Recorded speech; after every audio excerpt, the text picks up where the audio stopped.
Este no es un espacio ordinario, es un campo de resonancia, donde esas dos mentes inquietas se encuentran y crean un territorio para explorar en conjunto. Estas dos mentes no buscan consensos fáciles ni respuestas predecibles. Por lo tanto, Merge invita a esas mentes que están buscando cuestionarlo absolutamente todo, sobre todo para poner a prueba sus propias ideas y encontrar en estos nuevos ángulos potenciales desarrollos. Este es un punto de encuentro donde el conocimiento evoluciona. Y espero que todo este ejercicio pueda iluminar esta vastedad increíble y desconocida, esa caja negra. Esto es Merge. Bienvenida y bienvenido. Bueno, Raúl, empezamos. Empezamos. Y me encanta porque, mira, un mantra que yo últimamente tengo hace ya un tiempo es enfrentar todo lo que me genere incomodidad. Face it.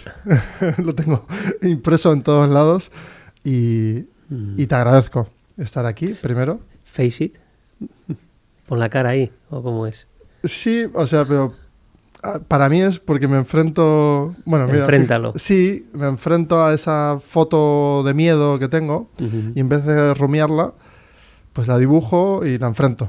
Y a veces con poco éxito y muchas veces con algo de éxito. Bueno, yo con el tema de enfrentar los miedos, hay como... No, se está diciendo mucho, ¿no? Si tienes un miedo hay que enfrentarlo. Bueno, pues evidentemente hay veces que para mí sí que me parece que hay que enfrentar los miedos. Y que sobre todo, ¿no? Pues hace poco, no sé, o sea, con situaciones de consulta es bastante evidente, ¿no? Bueno, te atreves, por ejemplo, a vivir esa profesión que no te has atrevido, te atreves a salir del trabajo, te atreves a intentar esa relación que, bueno, que de repente apareció en tu vida, ¿no? Y ahí, pues a veces es verdad que enfrentarla es como, está bien. Y en otras ocasiones...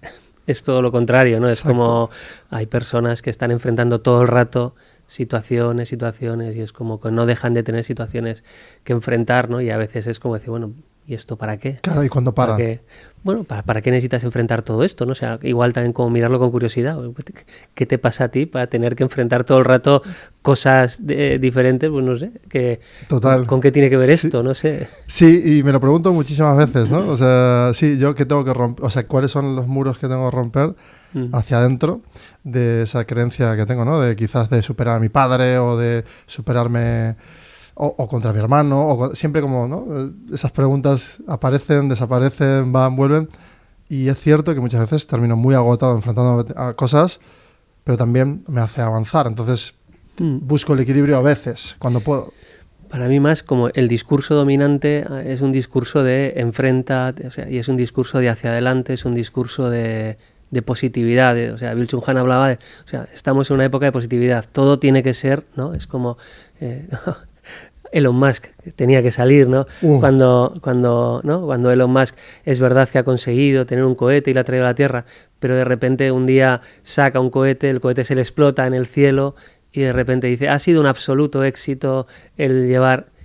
Dice, claro, es evidente que no es un éxito, es evidente que has tirado, es verdad que aprenderás, es verdad, pero no ha sido un éxito, es un fracaso y no pasa nada que sea un fracaso, ¿no? O sea, no, cuando en los partidos, bueno, en el fútbol, que yo veo mucho la vida desde el fútbol, ¿no? Y bueno, parece que todo es un éxito incluso, bueno, pues no tiene por qué serlo y no tiene que ser todo el rato un éxito, no tiene que ser todo el rato una competición, ¿no? Y es verdad que el discurso dominante, el discurso del emprendizaje con ese, ¿no? Sí. Es un discurso de hacia adelante y claro, Byung-Chul Han hablaba también de eso, ¿no?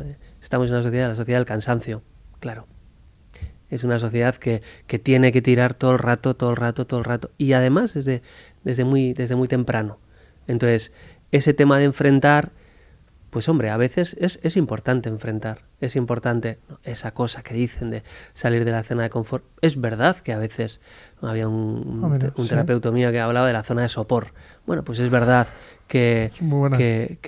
pues es verdad que a veces es importante salir de ahí, desinstalarse, pero muchas veces no. Muchas veces depende de la biografía, depende de la historia, depende de qué significado tiene eso para la persona, ¿no?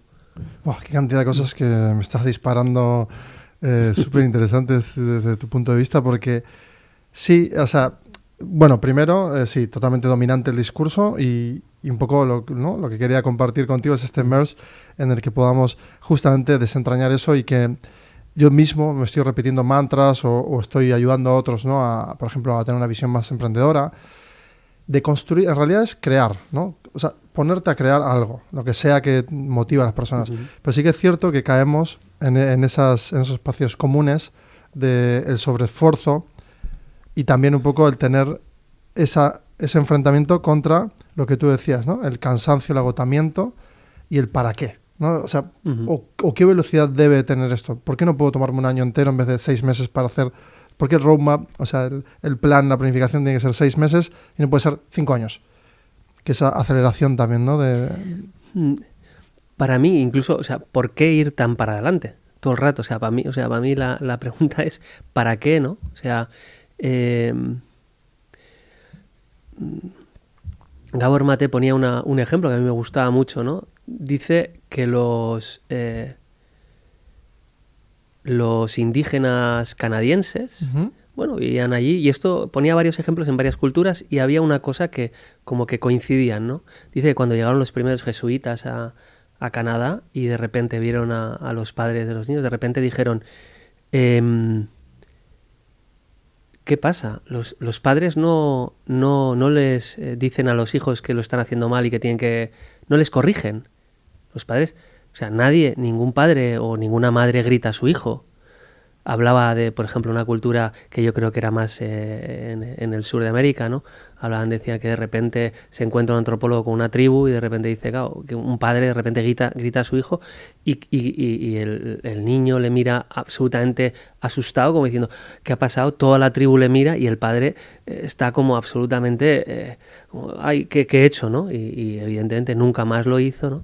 Es como, en esa cultura parece que no hay una necesidad de que la gente tenga que aprender determinadas cosas para ser de determinada manera, ¿no?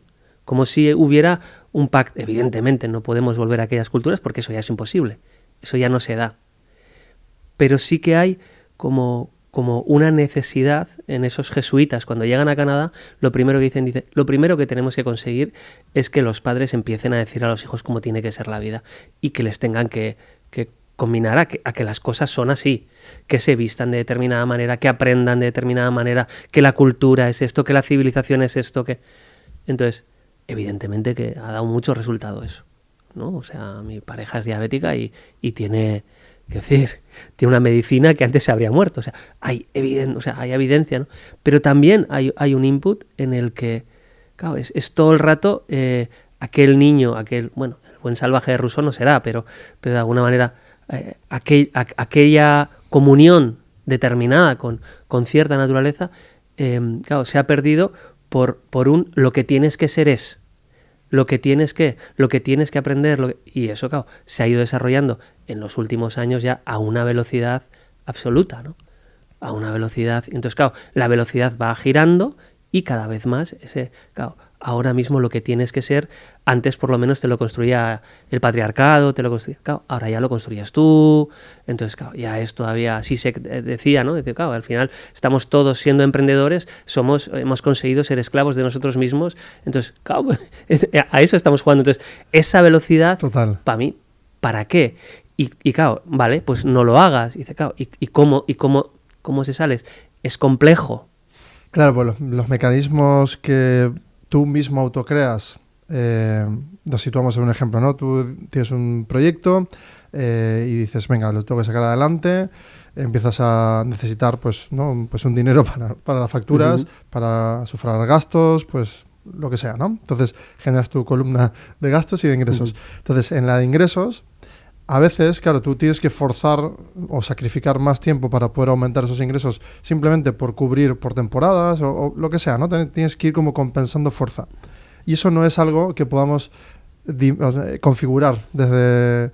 No tenemos control, no hay control. O sea, el mercado opera y tú vas intentando interactuar. Entonces, dentro de esa configuración, que es el proyecto, luego está la mente, que es nosotros, que operamos dentro de ese vehículo, que es la empresa, ¿no? Ahí dentro. O el proyecto, lo que sea. Y ahí es cuando empezamos a pasarnos de vueltas, creo yo.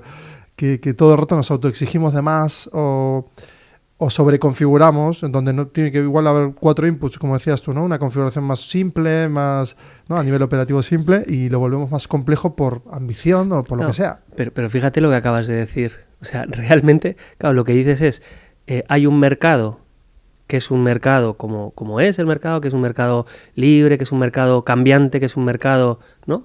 Que es como... Luego, dentro de ese mercado, estoy yo en una empresa y en esa empresa tengo que, evidentemente, ¿no? Pues yo soy autónomo, es decir, yo juego dentro de un mercado, es claro, evidente, exacto. ¿No? Y ahí yo soy también mi propio esclavo, mi propio amo, ¿no? Es literal. Y ahí, claro, pero...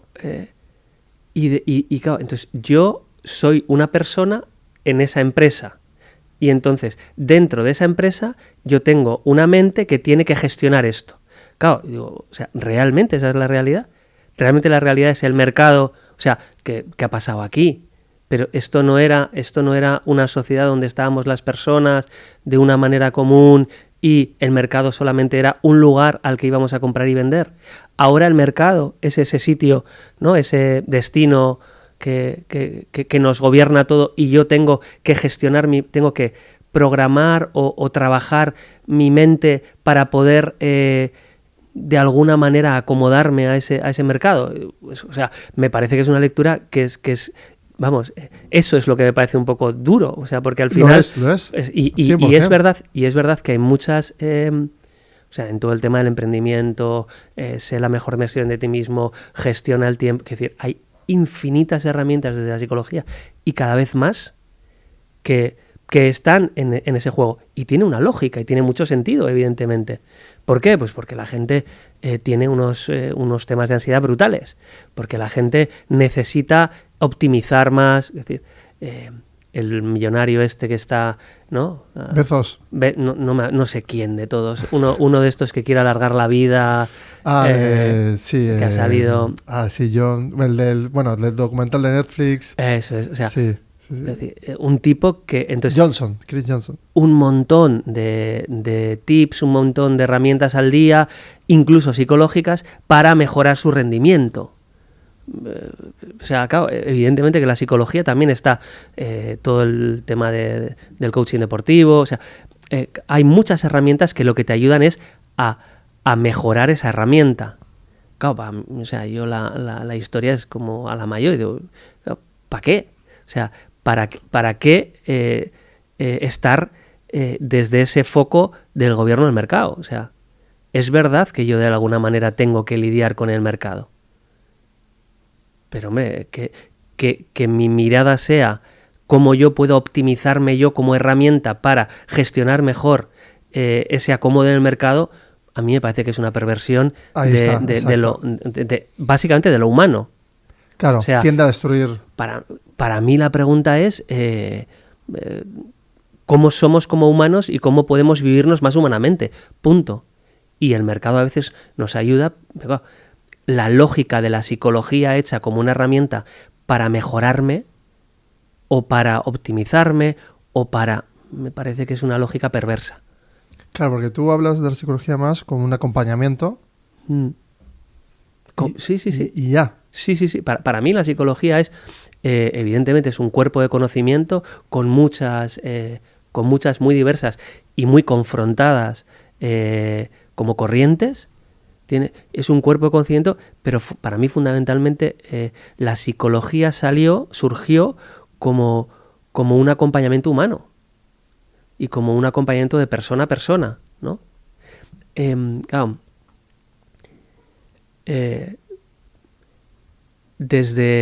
Por ejemplo, desde la teoría del apego, el hecho humano nace desde el contraste con otro humano. Es decir, el bebé no sabe nada porque no tiene palabra. El psicoanálisis dice que lo primero, o sea, que somos seres de palabra y que eso es lo fundamental. Otras corrientes dirán que no es, que el lenguaje es importante, pero no. El bebé no tiene palabra. Y la manera en la que tiene de encontrar su propia palabra es el otro. En general, la madre. La madre va mirando al bebé y le va diciendo, no. Es como, ay, ¿qué te pasa? ¿Qué te pasa? Y va investigando y poco a poco, con los gestos de la madre, el bebé va intentando entender cómo es su mundo, ¿no? Y va viendo, ¿no? Claro, ese es el hecho humano. El hecho humano se construye desde un otro. Solo desde un otro. Y luego, evidentemente, la madre nos abrirá al padre y, bueno, en esa sociedad patriarcal, que ahora, bueno, hay diversidad de familias, pero te abre al otro y ese otro te abre al mundo. Y depende de cómo sean esas interacciones. Claro, la psicología básicamente es un otro.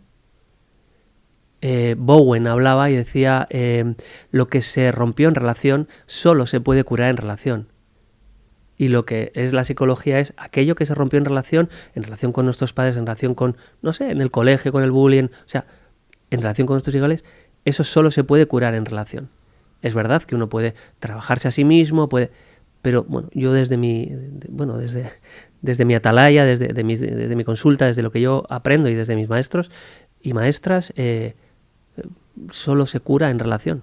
Pero aquí hay varias cuestiones, porque claro, los espectros son tan amplios. Tú decías, ¿no?, que hay 7 corrientes así como oficiales. ¿Cuántas hay?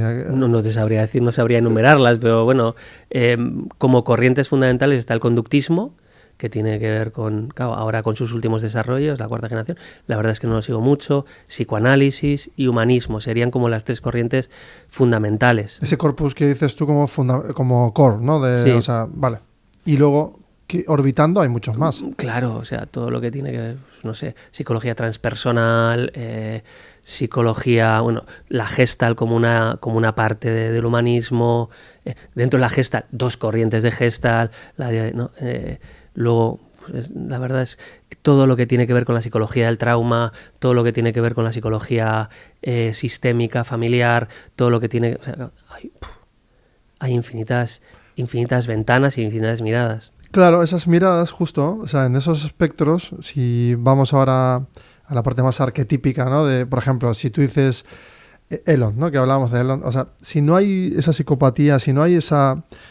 Casi ese sacrificio constante de sí mismo para sí mismo, y el mundo casi yo creo que no le importa más que él para sí mismo, y lo negativizo, y lo veo como una parte como negativa, pero sin esa fuerza, ese motor, no hubiera hecho cosas totalmente descabelladas que finalmente fueron, lo que decías tú de la penicilina, tal, son grandes avances de gente que se ha metido en hiperfoco durante 60 años y sale y termina por descubrir algo que igual Elon no es el mejor ejemplo. También Marie Curie, por ejemplo, que muere expuesta a su propia invención o descubrimiento. Como ejemplos... Son totalmente contrapuestos. Pero son 2 biografías totalmente contrapuestas. Sí, 100%. Y hay personas que han puesto el foco, o sea, Ramón y Cajal, no sé, o sea, hay infinidad de personas. Gandhi, o sea, que decir... Hay personas que ponen el foco en una realidad y lo hacen de una manera, y evidentemente Gandhi tiene sus sombras, Marie Curie tiene sus sombras, es decir, todo el mundo tiene sus sombras, ¿no? Pero de algún modo, hombre, es bastante preocupante que en este momento de la historia haya personas que tranquilamente pueden ser diagnosticadas como bueno, tú dices Elon psicopatía, yo no le conozco mucho, pero tranquilamente. Todo apunta. Pero tranquilamente. O su amigo Trump, bueno, claro, qué decir, sociópata. O sea, hay personas que, o sea, ¿qué está pasando en este mundo en el que personas con evidentes signos de enfermedad mental están gobernando el mundo? Es decir, y estos son los que nos gobiernan, ¿no? Suele Gabor Mate, que bueno, habla mucho desde la perspectiva del trauma, dice, claro, es absolutamente evidente, absolutamente evidente que, claro, ¿qué dice Trump?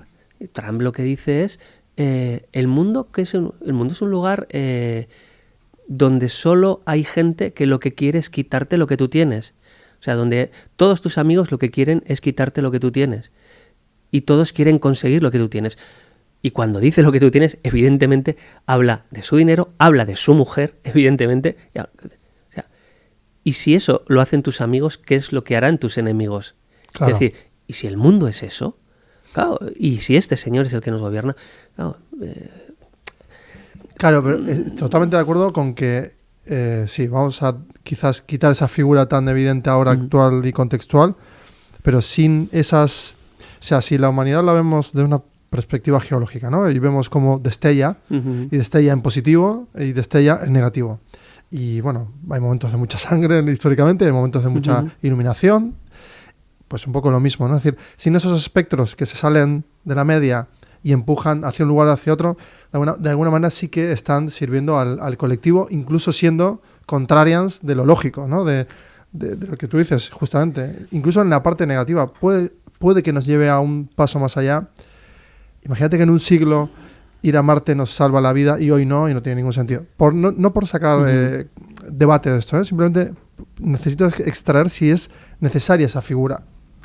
Si todos fueran Gandhi, no existiría... Para mí, o sea, no tiene sentido... O sea, yo no sé si es necesario o no. O sea, yo no lo voy a decretar. Existen, y punto. Para mí más es...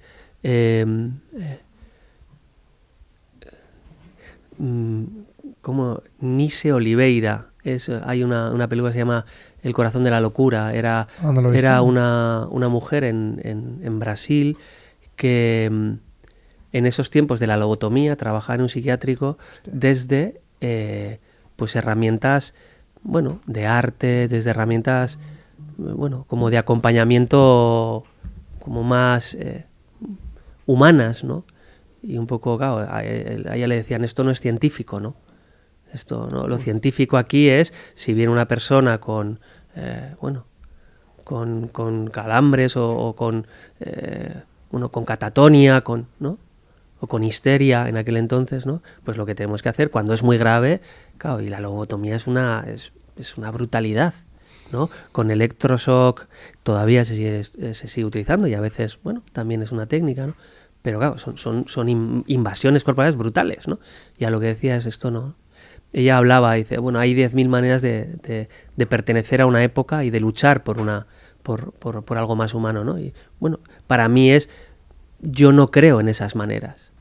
Y cuando la corriente general nos lleva con estos, también es por algo, ¿no? Porque parece que en esta etapa histórica, donde el mercado es lo fundamental, bueno, son buenos guías. Son guías que llevan a mucha gente y cada vez a más. Y eso lleva también en todos los campos nos abre como exigencias, ¿no? En la psicología también nos abre exigencias. Y la exigencia es cómo generar personas que rinden en este mercado. Cómo curar a personas de sus ansiedades, cómo curar a personas, si existe la curación, cómo sanar a personas de sus trastornos para que puedan producir más, ¿no? Entonces, bueno, ese es un enfoque. Para mí también es, bueno, desde el acompañamiento humano que podemos hacer como acompañantes en psicología o en otras profesiones de ayuda, también lo que podemos ofrecer es pues un espacio humano donde también interrogarnos sobre lo que está pasando, sobre cómo vivimos, sobre por qué queremos emprender, para qué queremos emprender, cómo darle, ¿no? Y fundamentalmente quitar velocidad. Sí, eso estoy muy, muy alineado contigo, que el vector velocidad, no sé por qué, parece ser que se acelera solo, se autoacelera, quizás también muy influenciado por todo este contexto de presión omnidireccional que te está como empujando constantemente, que si no eres ambicioso, no eres, ¿no? De algún modo, si esa ambición no se decreta y se consigue, no se ha visualizado, y si no se ha visualizado parece ser que estás fuera de los cánones del Star System actual, y es algo que totalmente contrario a lo que es realmente emprender muchas veces es un trabajo de décadas para consolidar algo que luego pueda despuntar, pero por valía propia, ¿no? Imagínate, pues 20 años de una fábrica haciendo un tipo de pieza y el mercado o el contexto cambia y esa pieza se vuelve necesaria para todo el globo y ya pueden, ¿no? Con su expertise simplemente invertir en varias factorías y hacerlo increíblemente expansivo sin necesidad porque es fraccional, o sea, no hay que sobreexplotar a nadie, o sea, tienen muy bien aprendido todos los procedimientos para que todo el mundo esté como a gusto y bien, y sí que existen esos tipos de emprendimientos, ¿no? Como, de hecho ahora acaba de salir justo la etiqueta de cooperativa de base tecnológica, que es, para mí, empieza como a generarse ese espectro también de emprendimiento. Sí, o sea, evidentemente que existen como emprendizajes como hiperinteresantes, ¿no? O sea, yo Exacto. Cuando estuve trabajando en el Observatorio del Tercer Sector, quiero decir, he trabajado REAs, o sea, hay infinidad de emprendimientos sociales, o sea, hay infinidad de maneras, y no sociales, o sea, hay sanitarios, o sea, incluso comerciales, o sea, pues hay emprendimientos que, o sea, es que necesitamos un montón de cosas. No tiene por qué ser el mercado un... Exacto. Y también Sennett tiene un libro que se llama La corrosión del carácter, ¿no? Bueno, hay muchos sociólogos o muchos psicólogos que hablan de cómo el modo de hacer, como el emprendizaje, como determinadas empresas, como, ¿no?, determinados modos de emprender, también generan carácter. Para mí la pregunta es, muchas veces cuando uno pone su inteligencia, cuando uno pone todas sus herramientas psicológicas en acomodarse, en ser productivo, eso también genera un tipo de subjetividad. Y eso también genera un tipo de persona, ¿no? O sea, ¿quieres decir que si te sobreadaptas a ese medio... Eso también no solo es que te estás haciendo más, no solo rindes más, sino que también tu propia subjetividad está cambiando. Eso es cierto también, que yo intento elucubrar y ordenar en este atlas que estoy armando en mi universo narrativo, que es, lo separo más como un yo profesional, porque intento buscar mi espacio en el que ese yo tenga una configuración en lo profesional, pero que luego pueda, ¿no?, salirme de ese yo profesional y que disfrutar de esa desconexión real, porque si no, cuesta muchísimo separar los campos, ¿no? Entonces, claro, tú lo que dices tiene todo el sentido. O sea, tú estás participando de una... Bueno, a ver, partamos de esa base y quizás, y ahí me dices sí o no. Pero si el mercado crea unas reglas y esas reglas no se parecen muchas veces a lo que vivimos en la naturalidad de una conversación, de una relación emocional, con vínculos, y en el mercado se distorsiona, se enfrían los vínculos, se deshumaniza muchas veces. Claro, ¿cómo hacemos para convivir sin depreciar nuestro yo personal, que está lleno de vínculo, de emoción, de querer conectar? Lola López Mondéjar tiene 2 libros que son muy interesantes. Uno es Invulnerables Invertebrados y otro es Sin Relato. Son 2. ¿Vale? A mí me parece una psicoanalista muy interesante, ¿no?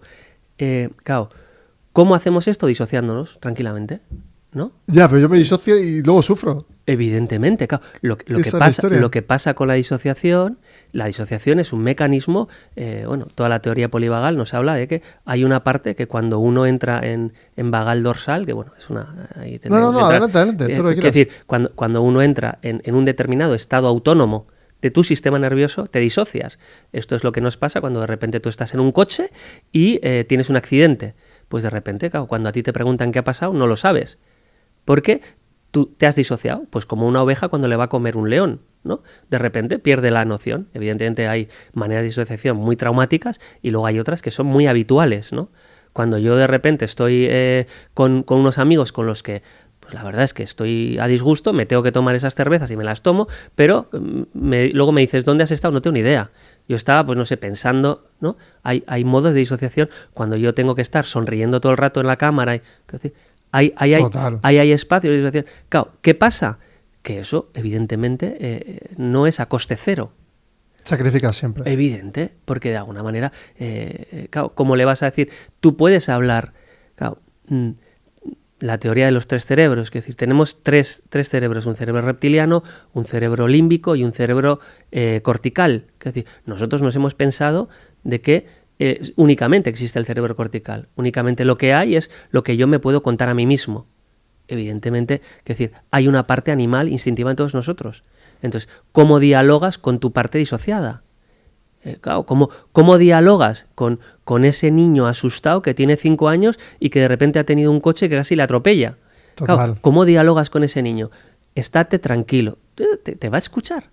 Ese niño no te escucha. Ese niño está aterrorizado y necesita un tiempo, un proceso y un acompañamiento para, ¿no? Cuando Levin habla de qué hacer con un niño cuando de repente ha tenido un gran susto, por ejemplo, un coche que casi le atropella, ¿no?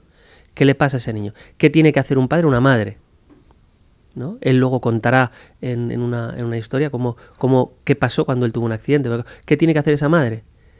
Claro, ¿qué es lo que hacemos? Uno va corriendo, abraza al niño y lo que él dice es, cuidado, quédate, genera seguridad, estate con él, pero deja que el cuerpo se manifieste. Y si el niño necesita el abrazo, ya va a ir donde ti. Claro, eso es tiempo, ¿no? Bueno, es sobre todo tiempo, observación, ver cómo reacciona ese cuerpo. ¿Qué le pasa a ese cuerpo? Y es físico. Y muchas veces, ¿qué es lo que hacen los animales cuando de repente el león no les come? ¿Qué es lo que hacen para salir de ese estado disociativo? Tiemblan, o sea, tienen... Claro, porque salir de... O sea, una cebra está corriendo a 500 por hora, le persigue el león, tiene todo su cuerpo implicado en algo absoluto. Claro. Y de repente viene el león y se lo va a comer el segundo siguiente. ¿Dónde va toda esa energía? Eso pasa constantemente. Un dilema, viene un gran problema, se resuelve, lo mismo, cebra, y el león se va, que es el problema, lo has medio resuelto y dices, ¡buah! Pero se queda una carga gigante, igual no tiemblo, pero yo qué sé, sudo, o no duermo mal, etc. ¿Y qué hago? Me voy al gimnasio, me meto no sé cuántas horas de carga y hay una parte que descarga. Es verdad. Hay partes que descarga. Es toda la parte. Pero, y sobre todo, claro, lo que escucha el cuerpo es le voy a dar más, le voy a dar más, le voy a dar más, le voy a dar más. Y lo que no escucha el cuerpo, o sea, lo que aprende el cuerpo es una manera de tratarse. Sí, pero hay múltiples que hay que seguir ejecutando. Cuando un niño está asustado, claro, la historia es cómo estar, y cada niño tendrá una necesidad. Y habrá niños que necesitarán y empezarán a temblar. Entonces, cuando tiembla, déjale temblar. Igual le puedes poner una mano en la espalda o igual le puedes dejar que sienta que estás ahí, que estás... Claro, ese es cuando a Levin un día le atropellan, el tipo cae, se tira y de repente, claro, viene una mujer y le pregunta, ¿qué hago? Y este es claro, Levin es el dios del trabajo corporal con el trauma. Y dice, claro, yo lo que necesito, solo dame la mano. Solo dame la mano. Yo lo único que necesito es un contacto humano. Posiblemente él, pues igual tendría algún espasmo en el cuerpo, igual se dejaría estar, pero fundamentalmente, no, él dice, ¿qué es lo que necesito? Yo necesito esto. Y cada persona necesitará una cosa. La historia es, claro, de repente me disocio, estoy en una cena de empresa, no, claro, me voy a la cama porque mañana tengo... Entonces, claro, ¿qué tiempo le das al cuerpo para saber qué le pasa? Total, y eso cuando no tienes tiempo para...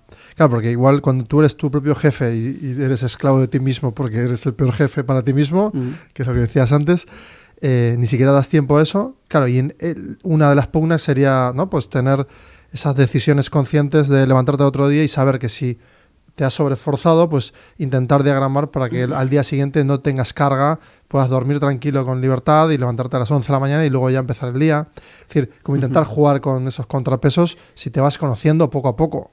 Pero implica mucha atención en lo que dices tú, en ver a tu niño con distancia, que es muy difícil, y comprender qué necesitas.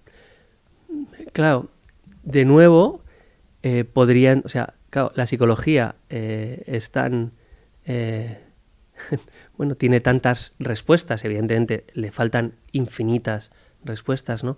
Pero te puede dar respuestas a cómo puedes agendar esa necesidad. Es decir, bueno, entonces ahora me tengo que acompañar para no disociarme. Y entonces puedes volver a meter otro programa más. Claro, entonces, claro, pero volvemos exactamente a lo mismo, ¿no?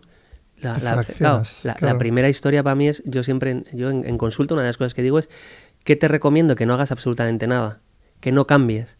Ya, pero es que si sigo así, bueno, no cambies y observa, no cambies y observa, no cambies y observa. Bueno, con el tiempo igual te puedes llegar a amistar un poquito contigo mismo, pero no cambies, observa, no cambies, observa, no cambies, observa. Y poco a poco, hombre, evidentemente, si tienes una persona que te está pegando, pues vete de ahí, porque no. O si de repente, ¿no?, pues hay decisiones que tienes que tomar, pues tómalas. Es decir, pero observar es el punto de partida, ¿no? Empezar a observar con tiempo. Empezar a observar con tiempo y con un poquito de distancia. Y coger un poquito de distancia. Y documentar. Yo, por ejemplo, llevo obsesionado, porque me obsesiono, tengo mis obsesiones, hace muchos años ya que documento mucho, ¿no? Y con la llegada de la IA, pues estoy muy contento porque, claro, todo lo que iba documentando son como papiros infinitos de cosas que pienso, que tal, o lo que sea. ya lo estoy volcando con la IA y intento como yo comprenderme a mí mismo o escucharme a mí mismo y sin más. Luego con audio, con vídeo o con roles de IA y demás. Y sí que siento más liberación. O al menos en este trabajo de autentificarme al máximo e ir hacia mi propósito real de lo que quiero hacer y a partir de ahí, en función de eso, como volver a reconstruir todo lo que había hecho, sí me está funcionando, pero sí que 100% es lo que dices tú. O sea, me tiene que dar muchos años. Han sido muchos años de observarme a mí mismo, que en silencio. Y para mí la segunda, quiero decir, si uno se observa a sí mismo, siempre se va a hacer trampas al solitario, siempre. Porque básicamente la neurosis es eso. Muy cierto. Entonces, y la neurosis va a ir cambiando y se va a hacer cada vez más, ¿no? Cada vez más compleja y cada vez, ¿no? Entonces, por eso la única manera de, bueno, que evidentemente, el autoconocimiento es necesario, es importante leer, verse, drenar. Es importante, sí, es importante darse tiempo, pero el otro lo que te da es, o sea, yo siempre recomiendo cuando hay un trabajo de crecimiento personal, para mí hay dos cosas. Lo primero, un proceso. O sea, claro, yo lo que necesito es que me quites esta angustia que tengo porque mi mamá se ha muerto. Bueno, pues eso es un duelo y bien. O sea, hay una psicología que es la psicología del síntoma. Está bien y es importante. Y mucha parte del trabajo tiene que ver con eso, ¿no? Tengo una ansiedad que no galopante, claro.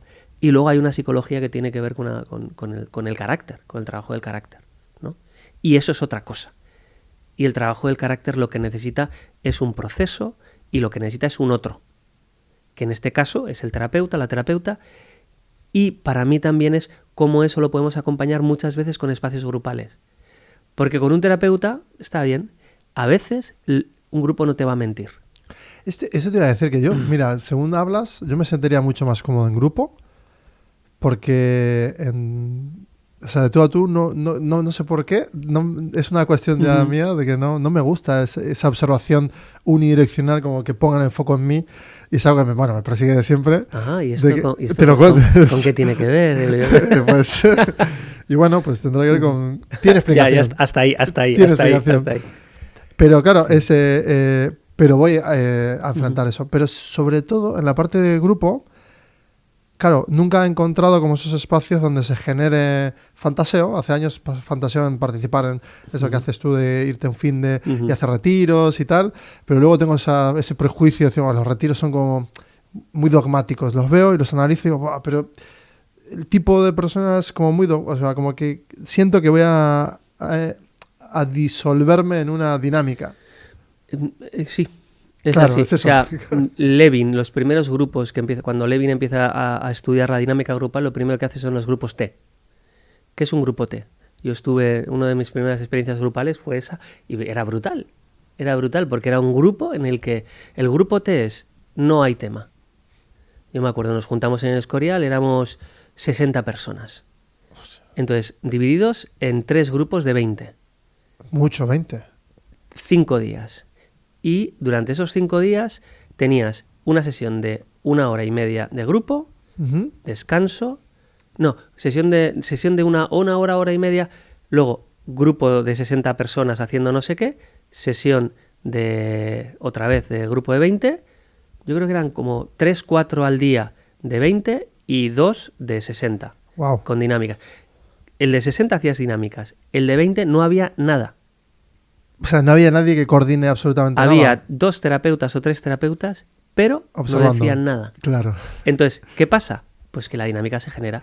Pero cuando aparece el observador es cuando aparece también la acción, ¿no? La gente empieza como a florecer. Aparecen las representaciones de cada uno. Exacto, representaciones. Entonces, para ti es, hay gente que lo que está mirando es, hay un terapeuta que me está mirando. Hay gente que lo que está diciendo es, menos mal que hay un terapeuta que me está mirando y que no me deja con esta jauría, ¿no? Total. O sea, entonces cada uno tiene sus representaciones y empieza. Hay gente que el silencio, ¿no? Pero claro, es un espacio de aprendizaje brutal. Pues sí, estoy 100% entonces, contigo en eso, ¿sí? Yo me acuerdo, o sea, para mí me pasé 2 días como sin hablar y entonces luego les dije, yo soy mucho más listo que todos vosotros. Claro, espera, ¿sin hablar? Yo soy psicólogo, sí. Claro, yo no decía nada, yo observo, entonces al segundo día digo, claro, me han puesto con el grupo de los viejos. y no sé por qué me han puesto, porque yo quería estar en el grupo de esa persona allí, Sí. que yo, claro, me han puesto en otro y yo no quiero. Entonces, claro, todo el grupo se volvió contra mí diciendo, tú eres quien te has creído que eres. Claro, pero habla mucho de... Menuda cura, ¿eh? Claro, habla mucho de mí. Claro, Claro, total. yo tengo que ser honesto, yo tengo que... Y también, claro, porque yo me hago estas cosas, ¿no? Y porque yo, y luego también, ¿qué me pasa a mí? ¿Cómo me creo yo? Pero el grupo te devuelve todo el rato. Y dice, claro, pero este señor, ¿quién se cree? Claro, porque no hay ningún tipo de sesgo ni dinámica anterior. Bueno, sí te vienen con carga de sesgo cada uno, pero no previa. Entonces no te conocen de nada, no tienen ningún tipo de información ambiental, Yo no solo tu conocía. comportamiento en ese Eso momento. es, solo, ¿no? Entonces, Es claro, experimento social total. claro, ahí, pues por ejemplo, yo en formaciones, bueno, la formación de Gestalt, que son 3 años, que si tú estás con un grupo de 20 personas, y claro, durante 3 años, que lo que haces, te ves una vez al mes, Y siempre se mantiene ese y grupo. siempre se mantiene ese grupo. Claro. Para mí son procesos maravillosos. Evidentemente, no exentos de sufrimiento y evidentemente cada uno tendrá que mirar la corriente donde está. Pero, claro, lo que te ofrece es una persona que durante 3... Claro, porque tú, bueno, yo durante 5 días puedo estar bien contenido y puedo poner... Pero, claro, durante 3 años No se sostiene. es difícil. Y además Claro. es que la gente... O sea, yo me acuerdo, pues el tercer año me dice... Un día me dijeron, hoy es el primer día que te he entendido lo que has dicho. O sea, porque llevas aquí 2 años y lo que dices lo entiendes tú. O sea, y claro, o cuando de repente te dicen, bueno, vale, Raúl es muy majo, poneros aquí los 20. ¿Qué le tenéis que decir que este señor, ¿no? Entonces, ¿no? Decirle lo que no os atrevéis a decirle, venga, decirle ya de una vez. Wow. Con respeto, con cuidado, pero, ¿no? Claro.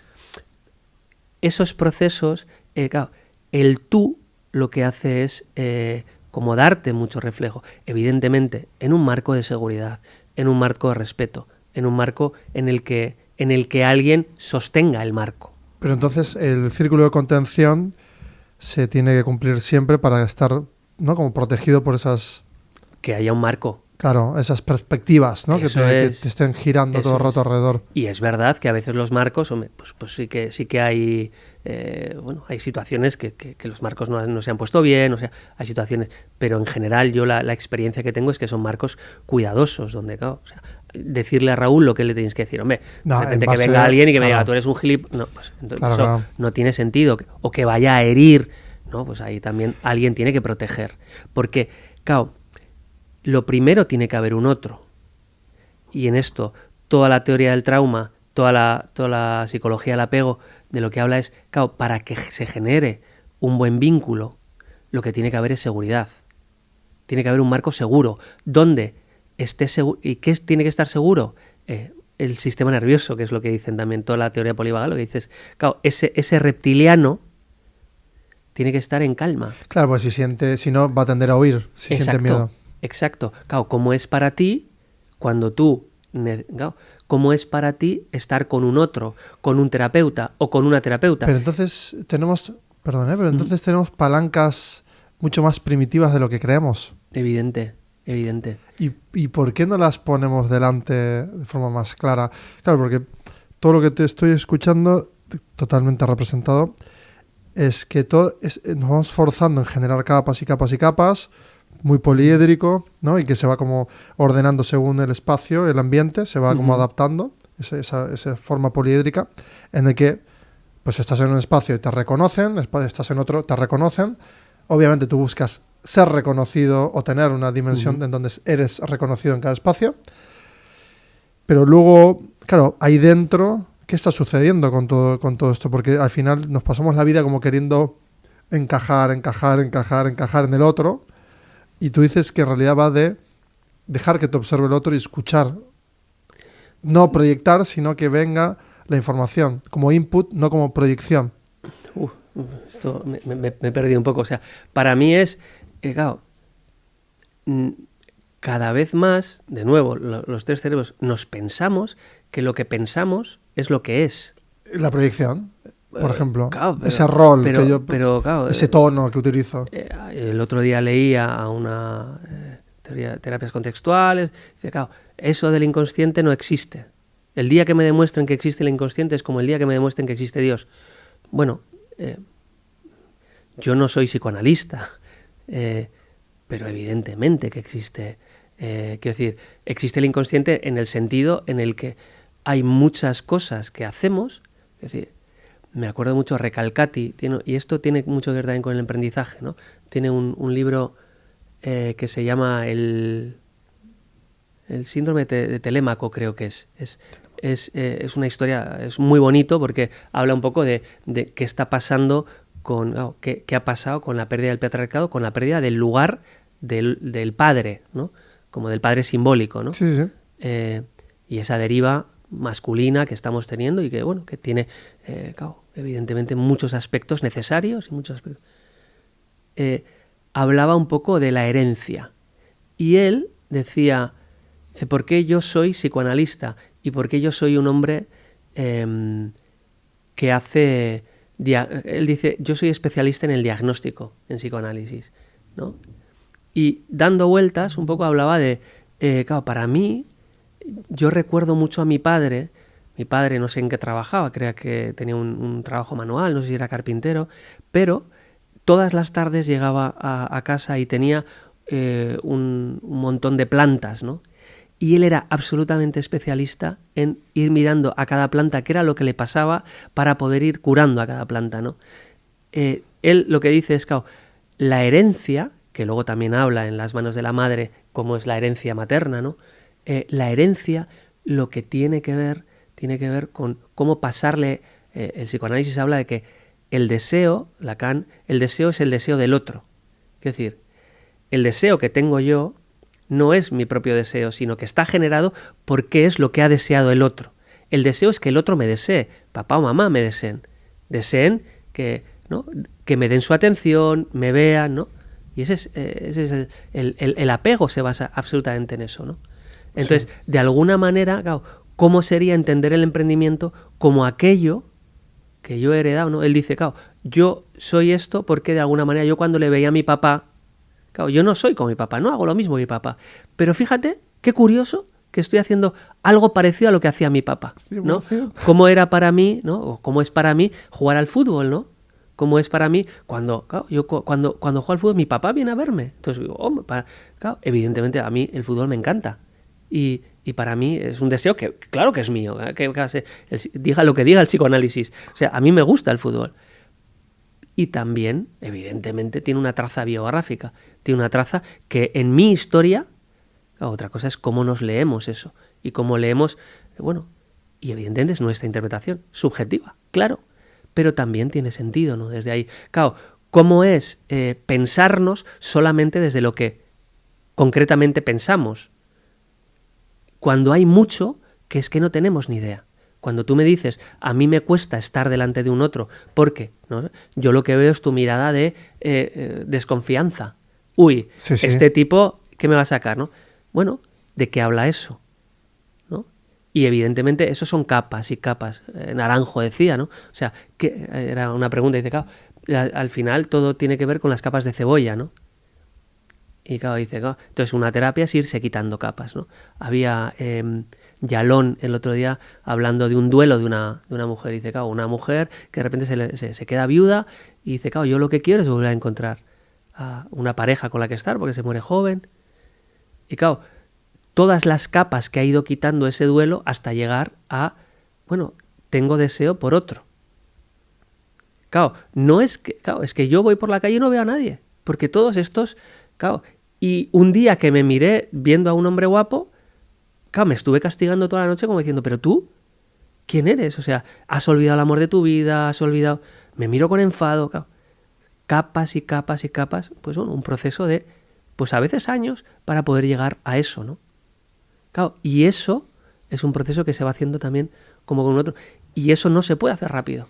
Y bueno, pero justo, entonces, claro, esa parte poliédrica que se adapta y que se va generando capas y capas nuevas que definen lo que tú eres en ese entorno, con esa pareja, con esos socios, con esos amigos, que luego tiende a... Tú no puedes tener esas ganas de como de reconfigurarlo y la dinámica del grupo no te lo permite, en los amigos, o en el trabajo quieres reconfigurar la empresa y no te siguen todos y tienes que, ¿no?, como hacer un trabajo de reconfiguración muy grande. Y claro, todo eso es una acumulación de información que, claro, si no te detienes, En un duelo, tú lo acabas de ejemplificar con muy buena analogía, porque es algo, ¿no? Es un pico, ¿no? Muy de golpe, que rompe todo y pone patas para arriba todo, y ese para qué lo pone arriba de todo y dice, ¿para qué todo esto? ¿Para qué toda esta velocidad? ¿Para qué todos estos emprendimientos? ¿Para qué todo este proyecto? Personas, amigos, la pandemia también nos puso en ese punto también de para qué, y hemos visto cómo se ha reconfigurado mucha gente. Pero hay un momento en el que termina ya todo ese proceso y tú ya has llegado a quitar todas las capas, las quitas y ahí puedes reconfigurarte, ¿no? O sea, lo mismo que con el duelo, puedes como hacer un ejercicio sin tener ningún duelo de querer quitar capas y reconfigurarte y reescribir tu historia, ¿no? Evidentemente, o sea, hay una fuerza ahí. Los procesos terapéuticos a la larga, bueno, hay los procesos de acompañamiento, o sea, son rentables. Exacto. Y eso es verdad. O sea, para mí, y es verdad que no siempre acaban bien, porque quiero decir, hay situaciones que son dolorosas, hay situaciones, ¿no? Es verdad que a veces ¿no? Incluso hay procesos terapéuticos que lo que acaban es en empobrecimiento. Pues porque hay personas que de repente dicen, oye, yo estoy aquí viviendo cosas que no quiero vivir, me bajo de este carro, ¿no? Y también tiene sentido. Eso es, y también tiene sentido, ¿no? Desde mi experiencia, en general, son rentables a la larga. Porque, claro, quiero decir, te conoces mucho más. Y ese conocerte mucho más, para mí la historia tiene que ver sobre todo con... hay mucho debate en torno a cuál es la psicología la psicología de la evidencia, cuál es la terapia que funciona. Y bueno, no soy experto en esos estudios, pero de lo poco que voy leyendo y es una cosa que a veces suelo mirar, realmente lo fundamental es la presencia. Hace poco estaba con un psicoanalista también conocido y yo hago una cosa que es como muy pseudocientífica, que se llaman constelaciones familiares, ¿no? Evidentemente a él le parece una chaladura, pero bueno, hablando con él me decía, bueno, le he visto hacer a Garriga, que hace también Joan Garriga, que también es muy conocido, y bueno, lo que yo le vi hacer me parecía, ¿no? Y una de las cosas que dice es, lo fundamental de un terapeuta fundamental es la presencia, sea conductista, y la presencia es mucho conocimiento de uno mismo, mucha no reacción, ¿no? Yo me acuerdo, mi tío Pedro, ¿no? Que tú conoces, ¿no? Sí. Yo me acuerdo que una vez decía, dice, claro, de repente vienen unos señores y me hacen un atraco y dice, pues me van a matar. Y dice, bueno, pues nada, pues ya me van a matar, ¿no? Yeah. Hoy hablaba con una amiga, Rafa Redondo, que es un hombre de los pocos maestros zen que hay en España, ¿no? Y que es de aquí, de Bilbao, y que está muriéndose ahora mismo porque tiene ELA. Ya no puede hablar, y hoy me decía, dice, es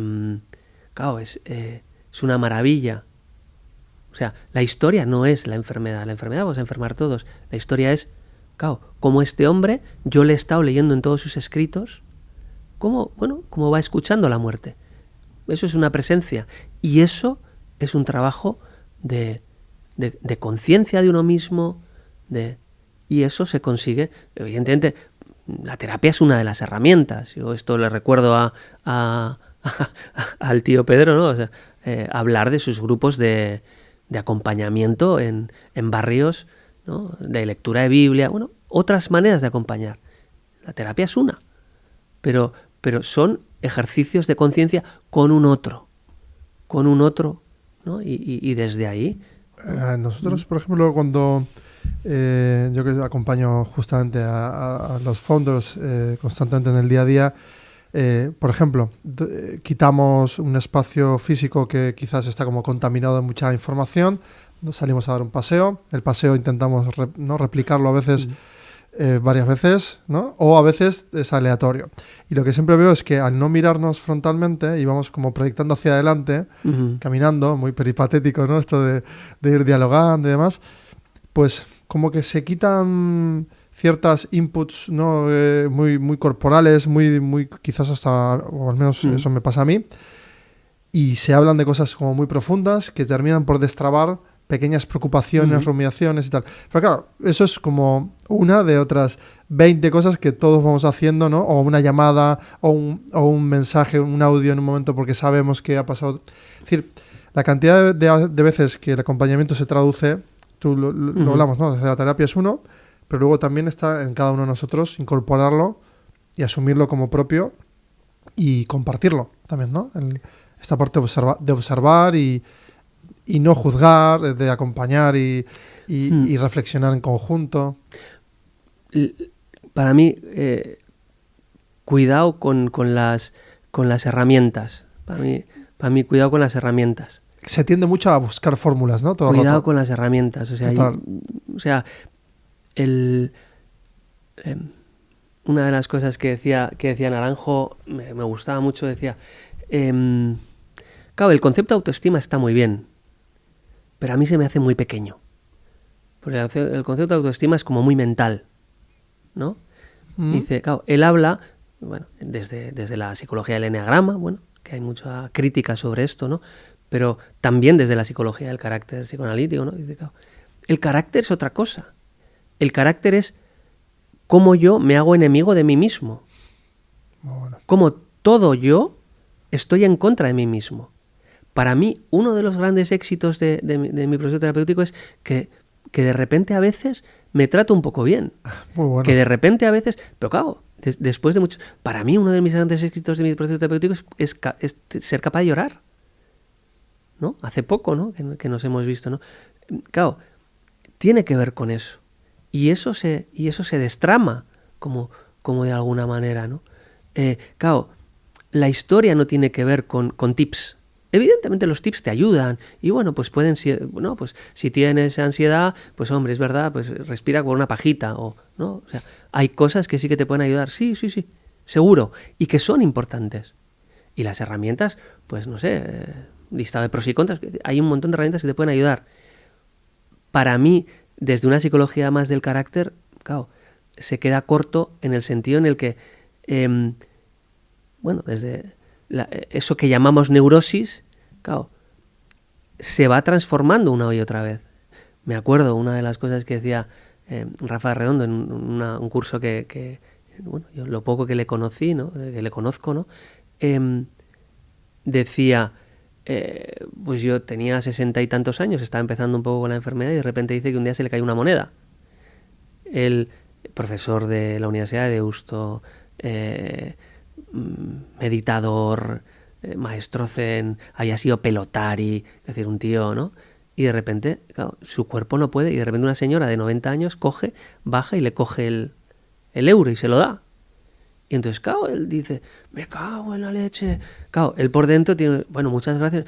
Joder, pero ¿quién eres? Ya basta. Es que, ¿en qué te has convertido con todo lo que tú has sido? Pero ¿cómo puede ser que es que no puedes ni agacharte a por un euro? ¡Qué vergüenza! Claro, todo esto es automático y rapidísimo, ¿no? Y poco a poco dice, claro, ¿cuál es el aprendizaje? De repente dice, ¡ay, ya estamos otra vez, Rafa! Otra vez con esto, mira. Ya estás otra vez con esto. Jo, Rafa, ¿cómo? Jo, ¿tú ves cómo te tratas? Pero es... Chico... Ay, madre mía, ¿eh? ¿Cuánto tiempo? Claro, porque en realidad todo lo que buscas crear como herramientas o triggers, disparadores hacia secuencias que te permitan calmar, ¿no? O sea, al final todas las personas, todas estamos buscando calmar ese dolor interno que en realidad es la propia existencia, la no existencia, básicamente, en la que uno tarda más o menos, pero todos entramos en ese bucle en el que cuando miramos hacia adentro hay un abismo bastante potente. Y claro, convivir con ese para qué, coexistiendo con esa crisis existencial, ¿no? Permanente y con una conciencia fuerte, pues es duro. Pero ¿crees que el 100% de las personas están operando de la misma manera? Es decir, que se van a hacer daño de forma indefectible, porque viene de serie, y lo que hay que hacer es como trabajar... No buscar cura afuera, sino decir, oye, ¿cómo te tratas? ¿Cómo te hablas? ¿Cómo te abrazas? ¿Cómo te quieres? Yo en general, o sea, si la gente está bien, que no venga a terapia. O sea, si la gente está bien, si tiene relaciones sanas, si tiene... ¿no? O sea, ¿para qué? ¿No? O sea, que vayan haciendo, bueno, en general, claro, el gran problema, o sea, ¿por qué el boom de la psicología? ¿Por qué hay un boom de malestar psicológico? Eso iba a decir, es que va a más, no va a menos. Claro, ojalá fuese a menos. pero ¿por qué hay un boom de malestar? ¿Pero por qué hay ese boom de malestar? Pues porque como sociedades el gran problema que tenemos básicamente es la soledad. O sea,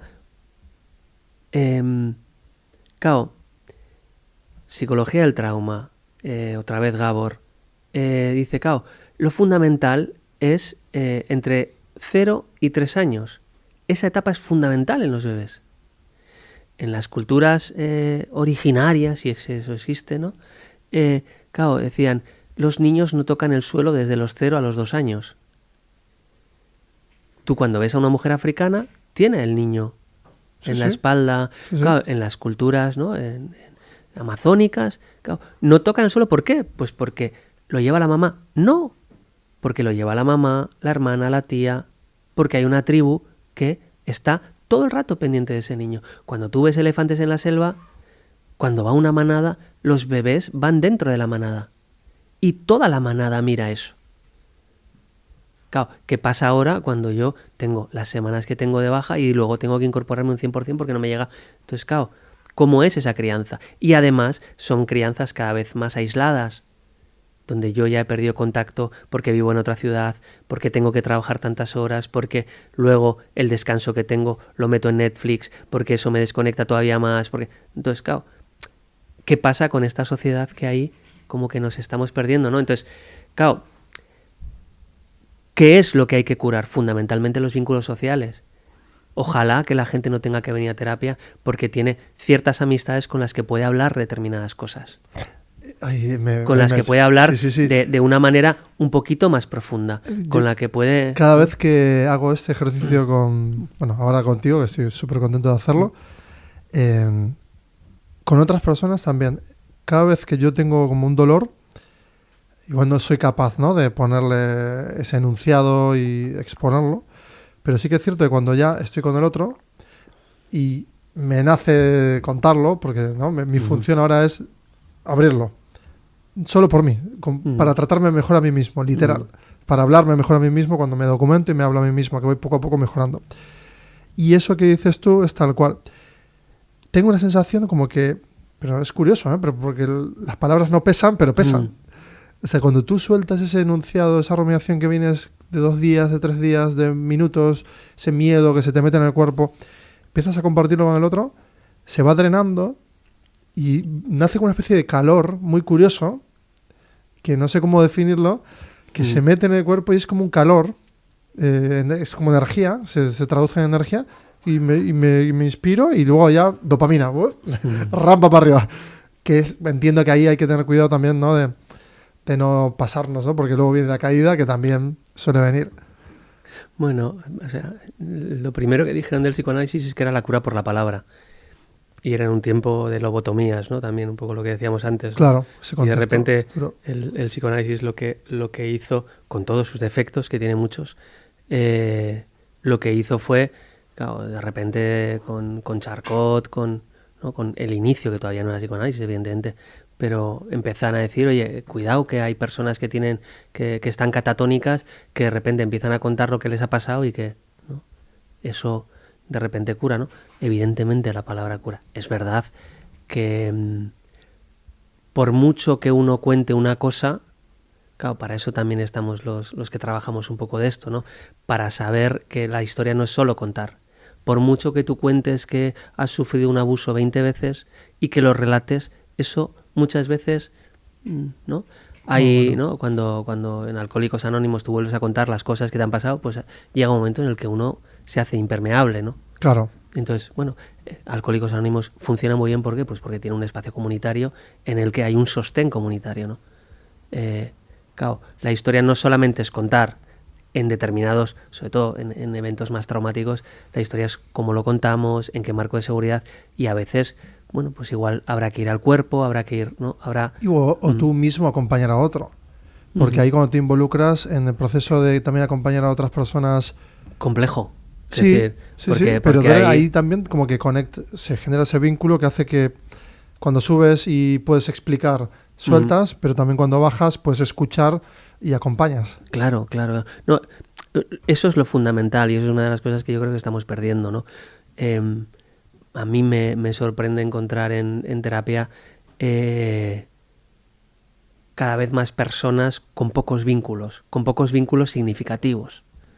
Claro, muy bueno. Claro, con pocos vínculos que tengan, ¿no? O sea, que no sea gente con la que te tomas un vino, con la que estás hablando de las series, cómo, con la que es... ¿Cómo sales de esa superficialidad?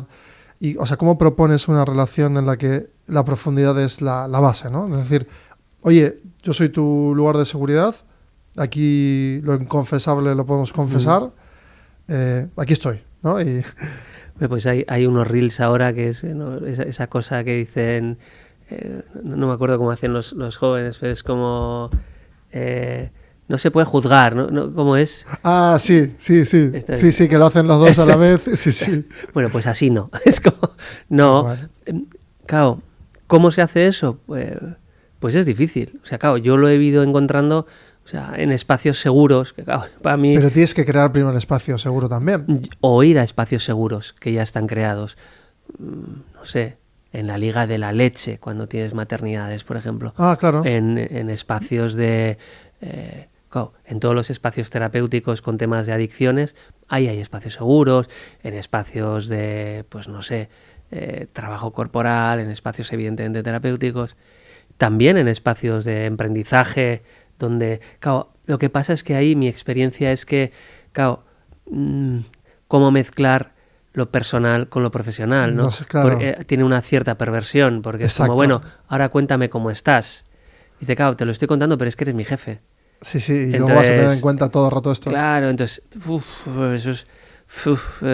claro, no, yo creo que eso los no, juegos no es de poder posible. son complicados, ¿no? Claro, en espacios de amistad, pues hombre, yo te puedo animar a que de repente a alguien le cuentes, pues no tu máximo secreto, pero sí que le cuentes, oye, mira, pues estoy fatal porque me siento pues no sé, en el trabajo de repente estoy como con mucha ansiedad y no duermo bien. Claro, ¿qué puede pasar? Que muchas veces el otro no sostenga. No. Ay, joder, sí, joder, pues yo también, yo estoy también. Es que es difícil también eso, porque si tú planteas un nivel de profundidad e intensidad, y somos sujetos que variamos constantemente, y oscilamos, pendulamos, y claro, tú llegas con esa dinámica de querer seguir intenso y el otro viene un día y dice, no, es que no me apetece ya este nivel de profundidad. Cuéntame algo más liviano porque hoy no tengo... Porque ha muerto mi tío y no... Estos meses no va a pasar. O se aleja de golpe y el otro se queda ahí como en el aire preguntando. O sea, tanta variabilidad hay en eso que complejo es, ¿no? Tejer esa red de contención. Creo que es muy dinámica también, ¿no? La puedes ir dinamizando. Tú lo has puesto ahora como muy buen ejemplo también.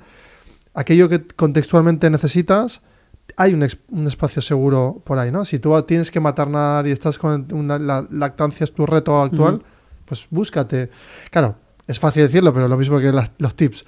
Claro, yo nunca me he puesto a pensar hasta ahora de que eso era posible, de que si yo estoy atravesando un momento de decisiones duras, espera, ¿por qué no voy a los veteranos que pasaron en los 80 las crisis grandes y les pregunto cómo llevan una pyme de, yo qué sé, 40 personas? Y claro.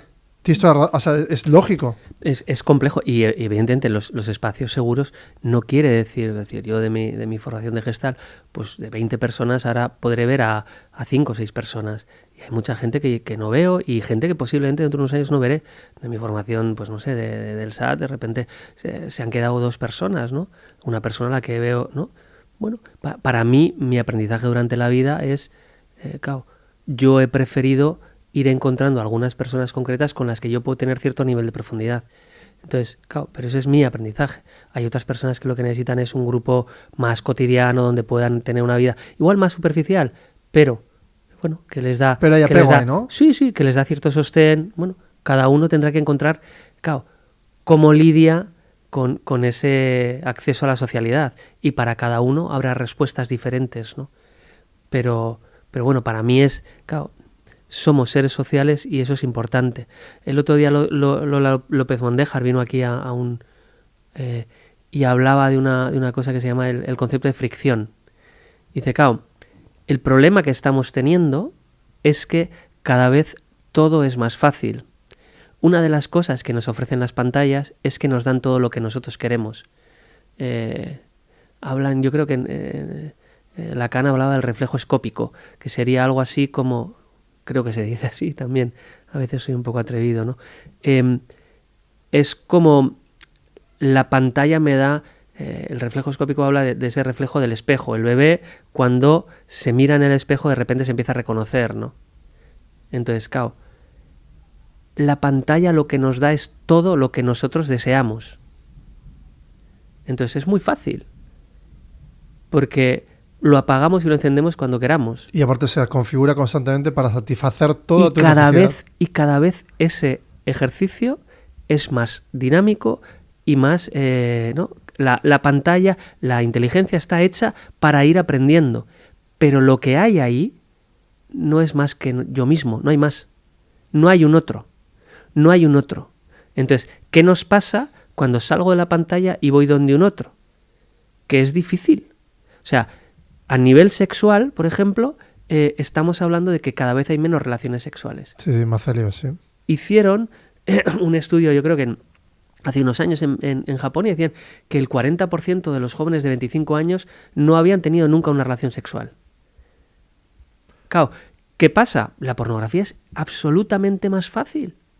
Y es consigo mismo todo el rato. Te da todo lo que tú quieras. Evidentemente tiene un efecto cada vez más, necesitas más incremento, necesitas más... Pero claro, cuando te encuentras con un cuerpo es muchísimo más difícil. Es más difícil. Y a veces incluso más insatisfactorio. Porque dices, claro, ¿no? Total. Entonces, claro, ¿pero qué pasa? Que en la medida en la que lo haces menos es peor. Porque cada vez es más difícil. Y ella habla, claro, y en lo relacional es exactamente lo mismo. En lo relacional es cómo es el concepto de fricción, ¿no? Cuando hay fricción y solucionamos esa fricción, entonces de repente podemos pasar a otro estadio, ¿no? Así empezamos hoy, por ejemplo, ¿no? Esa fricción, claro, de esa energía de, ¿qué viene? ¿De qué vamos a hablar? ¿Por qué? ¿Qué estamos haciendo aquí? Y ahora tenemos un propósito mucho más claro en ambos. No, y desde ahí también... Aparece propósito incluso solo. No es que yo lo planteo ni tú, sino ambos teníamos la intuición, porque nos conocemos, de que aquí podía existir algo. Y en este momento, o sea, para mí y muy agradecido también, ¿no?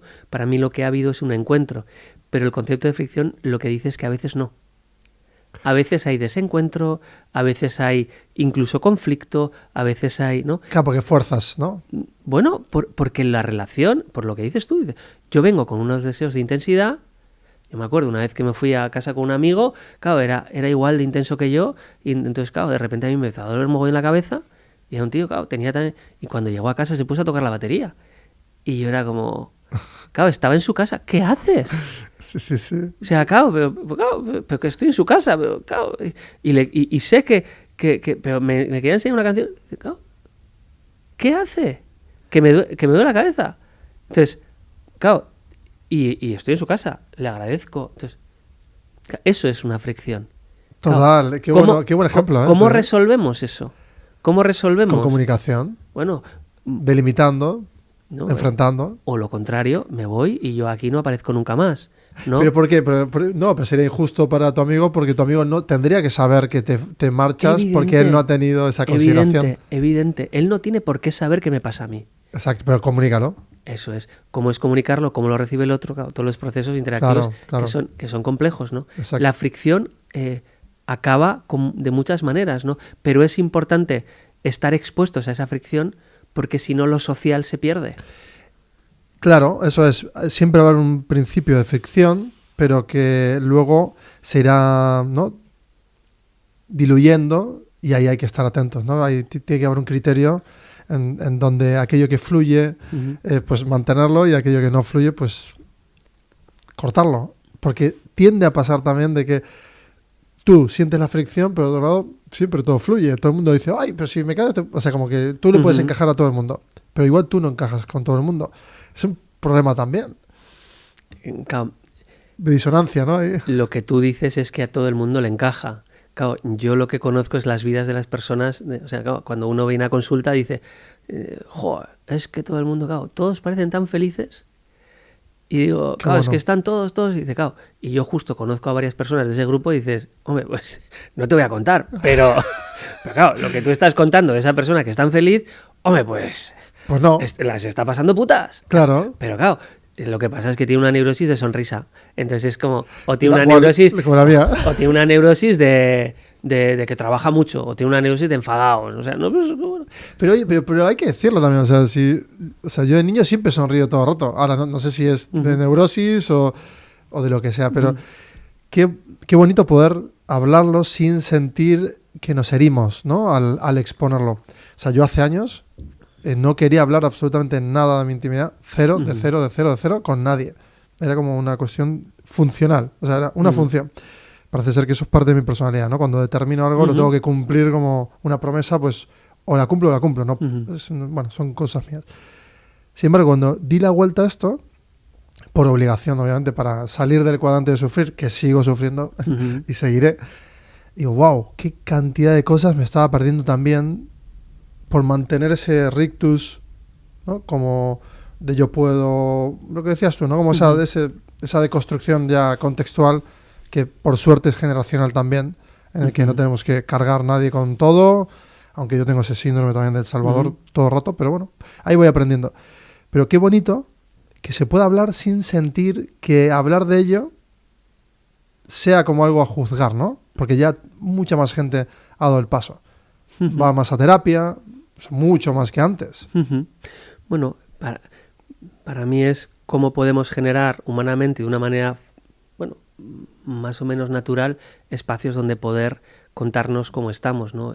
Es muy bonito a veces, yo acompañando, sobre todo, para mí está siendo muy bonito acompañar a hombres, porque evidentemente, como claro, la terapia es un espacio muy femenino, y eso es una... no contaba con ello. Eso es una pasada. Sí, fíjate. Sí, prioritariamente. Y en ese sentido, mucho que aprender. Nosotros tenemos mucho que aprender ahí, ¿no? Como de esa sensibilidad, de esa necesidad de decir, oye, de esa necesidad de pedir, oye, estoy mal, ¿no? Entonces, muy bueno. desde ese lugar, me parece también bonito el poder acompañar a hombres, ¿no? Que a veces nos cuesta más por todo el patriarcado que también nosotros sufrimos, ¿no? Como entrar en esos lugares, ¿no? Y es bonito a veces como yo trabajando con algunos decía, bueno, de repente me estoy encontrando con un amigo y en vez de estar, pues es verdad, claro, pues necesitamos hacer cosas, pues nos vamos al monte, pero en ese camino que nos vamos al monte, de repente, bueno, empezamos a contar, joder, pues estoy un poco jodido porque, bueno, se ha muerto mi padre o por lo que, ¿no? Y me está tocando y a veces no levanto, ¿no? Cómo es, o sea, para mí a veces cómo es, o sea, en cuadrillas que estamos años y años y muchas veces no sabemos cómo está el otro. Y en el contexto no lo vamos a saber, ¿no? Pero podremos ayudar muchísimo simplemente con preguntar, ¿no? Con atención, con un poquito de atención. Mi experiencia ha sido que cuando yo he preguntado, hay ganas. La gente salía corriendo. ¿Ah, lo sí? contrario, sí. O sea, sí. Yo he sido un señor de preguntas incómodas. Bueno, pasa, claro. claro. Y entonces, claro, la gente se... Claro, y yo lo que he aprendido es también a respetar mucho eso. Porque no todos los espacios tienen que ser cierto, de intensidad. Sí, pero aquí hay algo que es curioso. Bueno, nosotros estamos muy unidos. Entonces, claro, a mí cuando es cierto que lo haces, pero que es genial porque te obliga, o sea, en un momento que tú no esperas, ¿no? Como a decir, hostia, y te vas a casa y dices, con 2 palabras. Es increíble cómo el lenguaje, con simple 2 palabras, con una carga bien puesta, hace un clic ahí durante una buena temporada, ¿eh? O sea que, bueno, a mí me has ayudado sin saberlo tú muchas veces, o sabiéndolo, pero yo, ¿no? Como simplemente con nuestras charlas, pero con cosas muy escuetas.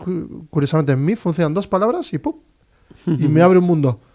Como si fuera una puertita que hace ¡pum! No, hay una parte de... O sea, yo porque vengo de donde vengo, ¿no? Pero hay una parte en la que a veces el trabajo es atreverse un poco, pero con mucho cuidado de los contextos. Claro.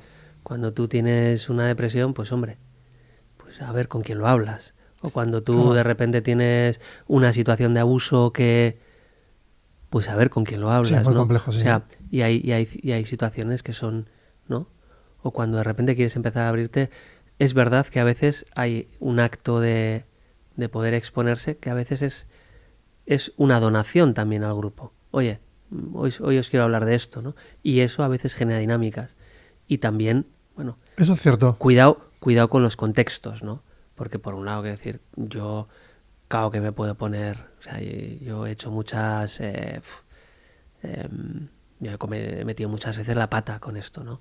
Oye, ¿cómo estás? Oye, mira, si quieres hablamos. Y claro, la gente te mira como diciendo, claro, y hay un punto mío de falta de respeto.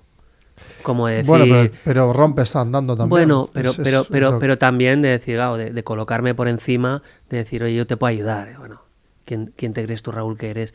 Entonces, para mí ahí también es como respetar los espacios y decir, bueno, aquí estamos en este lugar. Bueno, pero eso lo hace tu niño igual, que lo hace con Sí. toda la bondad del mundo y con todas No, las ganas de arreglar bueno, el mi mundo. niño y el señor Raúl que se cree aquí, Y que, es- sabe, que vamos, claro. que es más listo que todo el mundo, ¿no? Entonces, también, ¿no? O sea, pero bueno, para mí es más a nivel social es cada vez tenemos menos espacios, ¿no? Y cada vez tenemos menos vínculos sociales. Y ese es el gran problema a nivel social.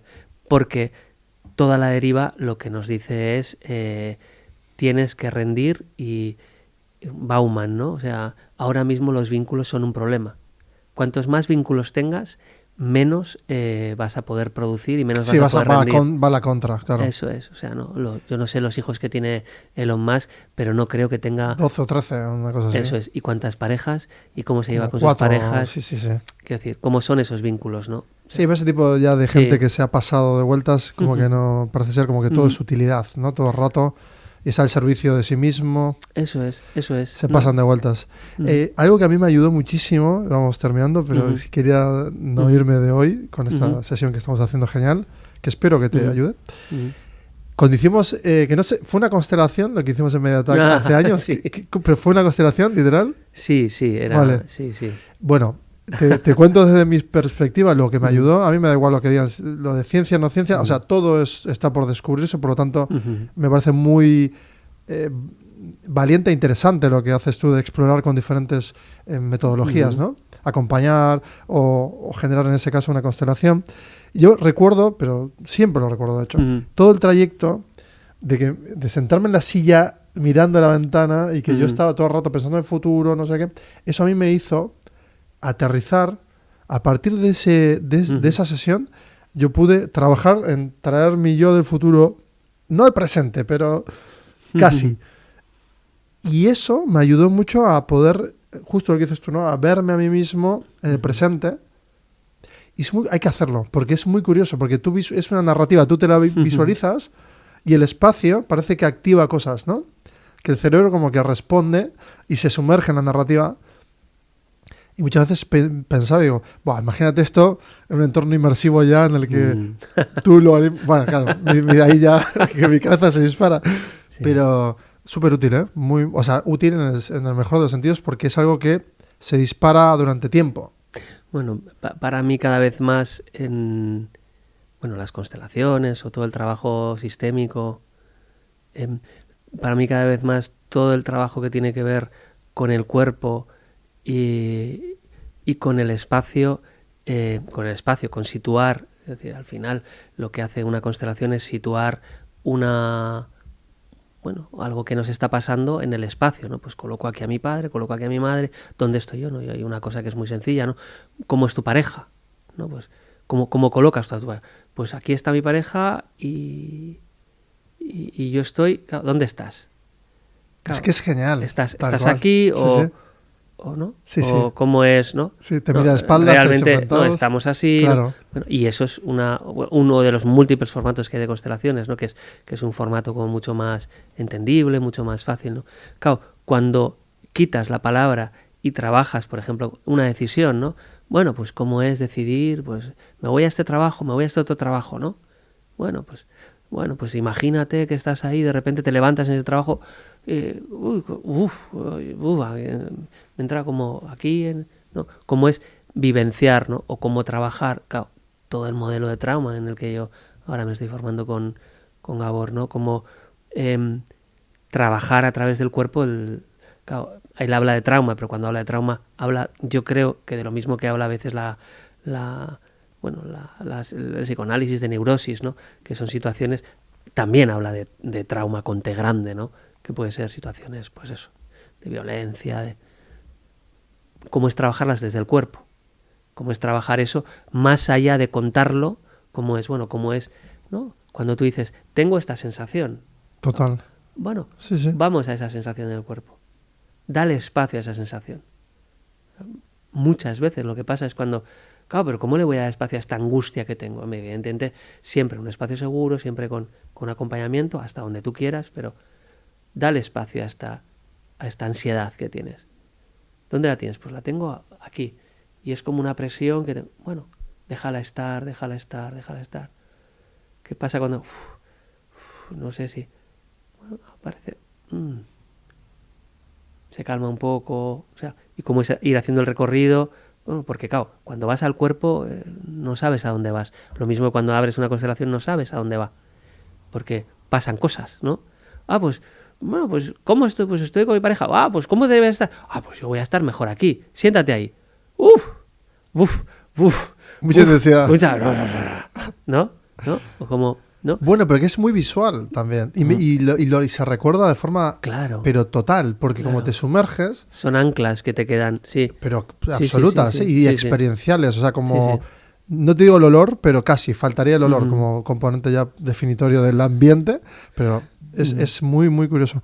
Bueno, Raúl, me ha encantado esta sesión y todas las que quieras. Pues muchas gracias por la oportunidad, por la ventana y genial. Es genial escucharte. Por la generosidad. Muchas gracias. Nada, por favor, es compartida. Pues esperamos que hayas disfrutado de esto y seguimos.